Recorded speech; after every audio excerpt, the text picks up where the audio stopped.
bonjour chez vous. Ici votre coach Daniel Biampata.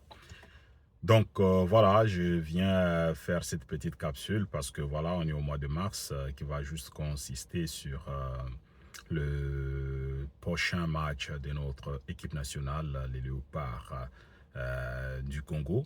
Donc voilà, on a eu la publication de la liste de 26 joueurs qui devraient honorer justement la sélection nationale pour les 2 prochaines journées des éliminatoires de la Coupe du Monde FIFA aux États-Unis, Canada et Mexique. Donc voilà, je pense que le Léopard a toutes ses chances de se qualifier à cette compétition-là. On a 3 matchs à jouer, 3 matchs décisifs. Donc tout le match, il faut le prendre dans les contextes opération commando. Donc ça prend des commandos pour gagner ces matchs-là. Ce qui va compter, c'est les résultats, ce n'est pas la manière dont on va jouer, mais nous devons être très décisifs pour pouvoir gagner tous les 3 matchs. C'est faisable parce qu'on l'a déjà fait et je pense que le Soudan, on peut faire quelque chose chez nous et même contre la Mauritanie. Nous pouvons aller chercher ces points et voilà, finir avec le Sénégal à Kinshasa et pour tout simplement décrocher les billets de la qualification. Donc, le sélectionneur national de sabre a fait son choix. Il a nommé des joueurs, il a publié sa liste justement. Beaucoup de médias ont commenté sur cette liste-là. Moi, c'est pour la première fois que je vais parler de la liste qui a été publiée par les sélectionneurs des sabres. Et moi, tout simplement, je vais essayer de présenter mon 11 de départ pour aller chercher le point dont on a besoin. Donc, c'est-à-dire que pour justement accomplir la mission que nous appelons Opération Commando, on doit gagner tous nos matchs. Et voilà, pour votre coach Daniel Biampata, ça va être ça mon 11 de départ. Donc voilà, il s'agit au but de Passy, Inongabaka, Chancel Mbemba en axe central et Joris Kayembe, voilà, qui va être tout simplement latéral droit. Je ne sais pas si la façon dont je présente les choses c'est bien. Ouais, je vais mettre ça comme ça. Donc, vous voyez bien, Joris Kayembe qui va évoluer dans le couloir gauche. Et puis, latéral droit, on ne sait pas. Moi, je n'ai pas vraiment de choix sur qui va jouer là. Donc, je pense que ça demeure quand même le point faible de cette équipe-là. Et au milieu, je vais reprendre Moutoussamy et Piquel. C'est un milieu qui se connaît bien. Donc, voilà, on va rester dans l'identité, dans la continuité. Et mon plus gros changement, je l'ai apporté seulement au niveau du demi gauche. J'ai mis Arthur Maswaku qui va jouer à gauche. Et Yohan Wissa, je l'ai placé en faux 10 et faux 9. Donc, ce n'est pas un 10, ce n'est pas non plus un 9. Mais comme c'est un joueur qui a beaucoup de vitesse et puis qui a un très bon sens d'orientation du jeu, en tout cas projeté vers l'avant. Et aussi, c'est un joueur qui fait de très très bons appels en profondeur. D'ailleurs, comme Cédric Bakambu, moi j'aimerais bien jouer avec ces 2 joueurs-là. Bakambu en pointe et Elia Meshak à droite. Donc, Elia Meshak, c'est tout simplement notre meilleur ailier dans la sélection parce qu'il a un très gros apport. Je vais peut-être enlever le classement.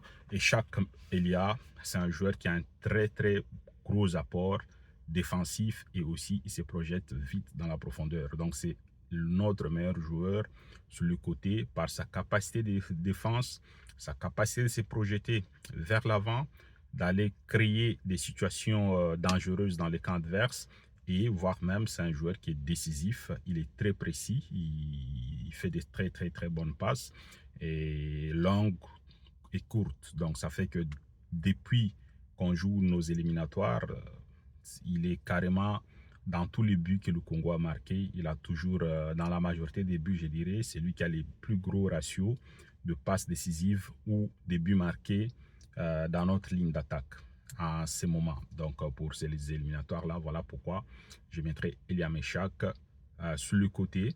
Et pourquoi j'ai mis, vous allez demander, pourquoi j'ai mis Arthur Maswaku comme ailier gauche, demi-gauche. Maintenant, il va jouer milieu, voilà, milieu gauche, excentré. Donc, ça fait que Masuaku, on a des soucis dans notre équipe nationale. Les soucis qu'on a, c'est qu'on n'a pas un meneur de jeu type qui peut distribuer les ballons à nos attaquants. Donc, par contre, quand je regarde les qualités qu'Arthur Masuaku, c'est un joueur qui est très précis, qui a une aisance technique qui est tout simplement supérieure à la moyenne de notre sélection nationale. Il s'est temporisé, il est précis dans ses passes, y compris dans ses centres.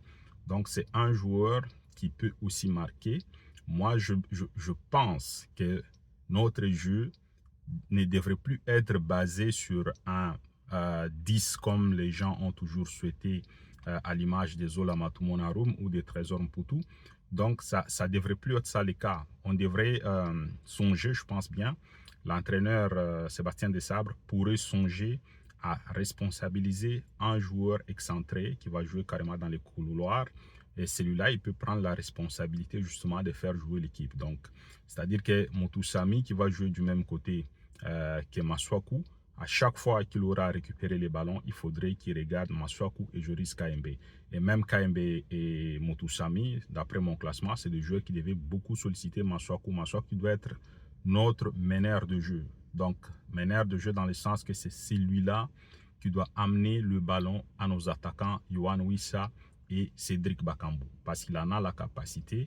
Et puis, c'est un joueur qui peut progresser balle au pied. Donc, il peut bouffer des mètres en allant verticalement vers le camp adverse. Donc, ça, c'est des qualités qui sont indéniables pour quelqu'un qui peut nous apporter un plus dans ces secteurs-là, étant donné que c'est un joueur qui sait dribbler aussi, il peut facilement éliminer son vis-à-vis, il peut se faufiler dans la surface de réparation, voilà, faire une passe en retrait ou un centre. Donc ça, ce sont ses qualités. Elia Meshak, son avantage, c'est que c'est un joueur, en plus de sa pointe de vitesse, il est tout le temps présent aussi dans la surface de réparation, il vient faire un surnombre et en plus, il a sa qualité des buteurs et il a un très bon sens de jeu. Donc voilà, Cédric Bakambu, pourquoi? Parce que c'est tout simplement lui qui est notre meilleur avant-centre pour le match dont on est en train de parler en ce moment, qui sont deux matchs qui vont se jouer sur des terrains africains. On a besoin de ce qu'on appelle des commandos, des gens, des kamikazes, des gens qui peuvent tout faire pour aller marquer les buts, peu importe le moment. Bakambu, c'est le genre de joueur qui suit tout le ballon, y compris les ballons désespérés. Il va quand même faire la pressing, il va les chercher, il va les provoquer. Et c'est les genres de joueurs qui fatiguent énormément la défense adverse par sa vivacité, sa mobilité, ses appels de balles en profondeur. En plus, d'après ce que j'ai vu récemment, c'est un joueur qui semble être très en forme.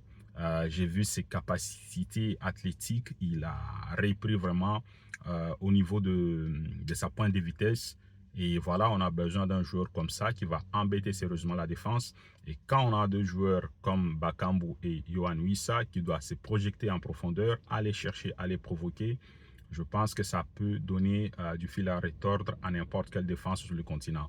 Et voilà, Elia Meshak, les trois joueurs que j'ai placés comme dans les rôles offensifs, il y en a même quatre, on va dire Wissa, Masuaku, Elia Meshak et Bakambu, c'est des joueurs qui vont très vite. C'est des joueurs qui vont très vite et ça peut être très bénéfique lors des transitions, dans les transitions offensives. Donc, je sais que Moutoussamy et Charles Piquel, ce sont des joueurs qui sont quand même très bons dans la récupération de balles. Et ce qu'on va demander, je sais que Moutoussamy, il est très précis dans des courtes passes. Ça, on va lui demander justement d'alimenter Masuaku ou Joris KMB dès qu'il en a la possibilité. Il y a Wissa aussi qui devrait être là quelque part. Et voilà, ces systèmes-là, je ne demande pas à Yohan Wissa de faire beaucoup d'efforts en récupération parce qu'il y a Arthur Masuaku qui est défenseur de prédilection et Elia Meshak qui est sur le côté, mais qui sont des joueurs avec beaucoup de capacités à pouvoir apporter un plus au niveau défensif. Donc Wissa et Bakambu, Wissa va juste coulisser un peu de part et d'autre pour empêcher la première ou la deuxième passe adverse au moment où c'est l'équipe adverse qui a le ballon. Et voilà, Bakambu pareil, c'est ce travail-là que les deux devraient faire, mettre la pressing un peu plus haut, mais sans venir chercher trop bas le ballon. Voilà, et Joris Kayembe, c'est tout simplement une valeur sûre. Inonga Baka, Chancel Bemba, je les reprends parce que c'est lui notre capitaine, c'est lui le meilleur défenseur axe central en ce moment au Congo. Peu importe que les gens disent qu'il n'a pas de temps de jeu, vous allez remarquer qu'au Congo, on a déjà joué avec des joueurs qui n'avaient même pas de club. Mais Chancel Bemba, il s'entraîne dans un club qui est, je pense bien, deuxième au classement du championnat français. Donc, il y a un gros rythme, un volume qui doit être remarqué à ses entraînements. Et il s'entraîne avec ces gens-là qui sont deuxième du championnat de France. Ça veut dire que à tout moment, il peut embarquer aussi dans un match, que ce soit pour Marseille ou pour l'équipe nationale de la RD Congo. Donc, c'est lui notre maître à jouer. Donc, au niveau défensif. Et c'est un peu ça. J'ai mis 3 points d'interrogation pour les latérales droits, tout simplement parce que je ne sais pas qui réellement pourrait faire ce rôle-là. On a beaucoup de difficultés dans ces postes-là. Depuis 2 ans quasiment, le coach des Sabres n'a pas réussi à trouver un défenseur qui peut combler ces vides-là de la meilleure des manières. Donc, moi, je pensais même que on a parlé d'Ngakia. Bon, je ne sais pas, je ne l'ai pas vu encore. Mais il y a un jeune aussi à Kinshasa, là, dans Kinshasa ou à Maniema Union. Je pense à un certain Lupini. Je l'ai vu dans les matchs de Champions League. Il a des choses à améliorer, mais c'est un garçon qui a une très bonne intensité de jeu au niveau de son agressivité, sa manière de défendre. C'est quelque chose qui peut être très intéressant pour notre équipe nationale. Donc voilà, c'est un peu ça. Pourquoi on passe dans les buts? Parce que c'est tout simplement mon choix. Je sais qu'on a 3 gardiens qui peuvent rivaliser sans problème. Donc à ce niveau-là, l'entraîneur va choisir qui serait, mettons, la meilleure option, quoi. Il va choisir ça. Donc voilà, ça c'est ma petite proposition. Je verrai bien Arthur Masuaku commencer le match en tant que meneur sur le côté et essayer d'alimenter Yohan Wissa. Parce que Wissa, on le fait jouer sur le côté. C'est pas son vrai registre. Moi, je pense que Wissa, c'est un joueur qui est un faux 9. C'est pas un numéro 9, c'est un faux 9, c'est un faux 10. C'est un joueur qui peut très bien jouer en soutien à l'attaquant tout simplement et en soutien au milieu récupérateur. Donc, c'est ça. Moi, je pense qu'il est aussi précis, il fait des bonnes passes. Donc, c'est quelque chose qui peut, en plus, peut tirer de loin. C'est tous 2 joueurs qui peuvent tirer de loin, au fait. Elia Meshak, Yohan Wissa, Arthur Masuaku, c'est vraiment pour moi la meilleure option pour l'opération commando qui nous reste. Donc voilà, c'était votre coach Daniel Biampata. Si vous avez aimé, voilà, partagez la petite vidéo. Et puis, on s'est dit à très bientôt. Voilà, chez nous, il commence à faire beau. On a 15 degrés aujourd'hui. Donc, on ne se plaint pas. On commence à enlever tranquillement nos manteaux. Et voilà, je vous dis tout simplement merci de nous avoir suivis. Abonnez-vous sur notre chaîne pour de prochaines capsules. Et puis, voilà, partagez cette capsule. Et voilà, invitez des amis pour qu'on soit encore nombreux. Et voilà, autour du ballon rond et de nos émissions culturelles, spirituelles. Merci beaucoup. Bye, à la prochaine.